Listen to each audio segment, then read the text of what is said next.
First Corinthians chapter 10 verse 13. Every test that you have experienced is the kind that normally comes to people, but God keeps his promise, and he will not allow you to be tested beyond your power to remain firm. At the time you are put to the test, he will give you the strength to endure it and so provide you with a way out. What do we learn from this? We learn that God allows the enemy to test us. God allows temptations to come so that our faith will be tested. You need to understand this. So the enemy does not want you to know that God will not give you anything that you cannot handle. That is one thing that the enemy does not want you to know. The enemy wants you to think that anything that is on your way is outside of your ability to be able to overcome it.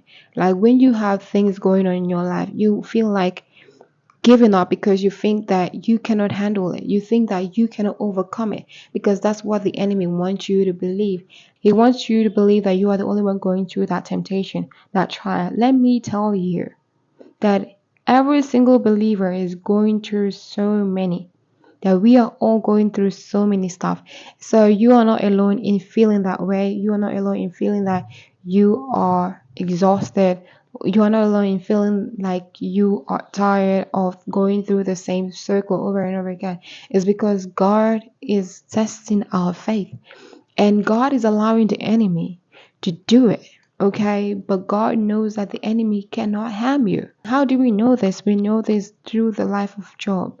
When God allowed Satan to take everything that Job had, God said something to Satan that we can hold on to. He said, "You can have everything, but do not touch him."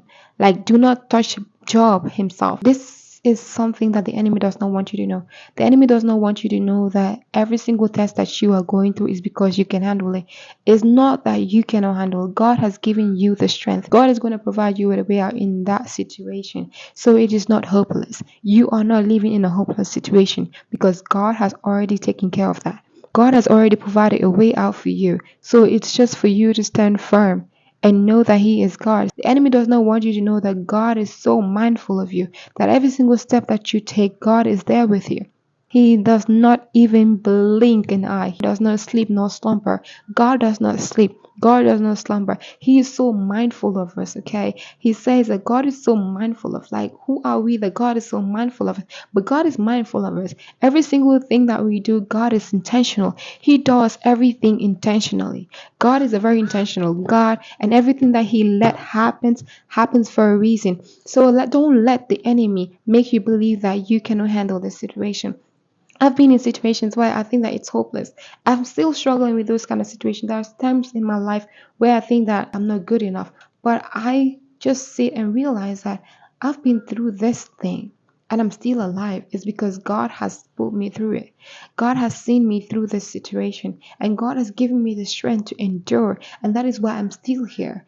And for so many of you, I want to let you know that you are not alone. God has you in mind. Everything that you're going through for a reason.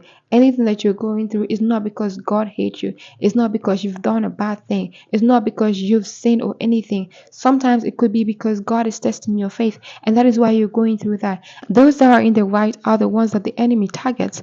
Those that are in the wrong, the enemy has no business with them, because mind you, they are working for him. So the enemy has no business with those that are in the wrong, because they are doing his work and they are making it easy for him. But those that are in the right are always going to be tested.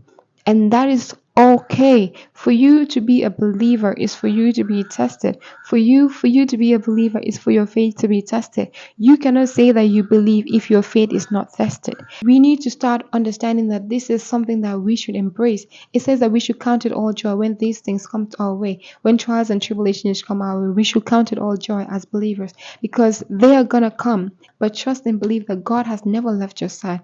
God is close to the brokenhearted, and he is right there. Right there. You just can't perceive him, but he's right there with you, and he is going to see you through that situation. I know sometimes it's hard when these trials comes our way. We think that we are the only one going through that. We feel like we are not good enough. We feel a lot of things that go through our head, and that is the enemy playing with our mind. That's the enemy just sowing seeds of doubt in our head, and he wants us to doubt the love of God in our life. He wants us to doubt the goodness of God in our life and how faithful God has been. But God is always faithful. God is always faithful, and he keeps his promise that he will never let you. He's going to give you the strength that you need. The strength that you need to endure. He's going to provide you with a way out. Even when there seems to be no way, he's going to provide a way. God is very intentional about you. He is intentional, okay? He loves you. He loves you that much, okay? He loves you, baby. He loves you. So this was the word for you today. Do not forget to like, comment, and subscribe. And let's grow as a family, as a body of Christ. And I'll see you in my next video. Bye.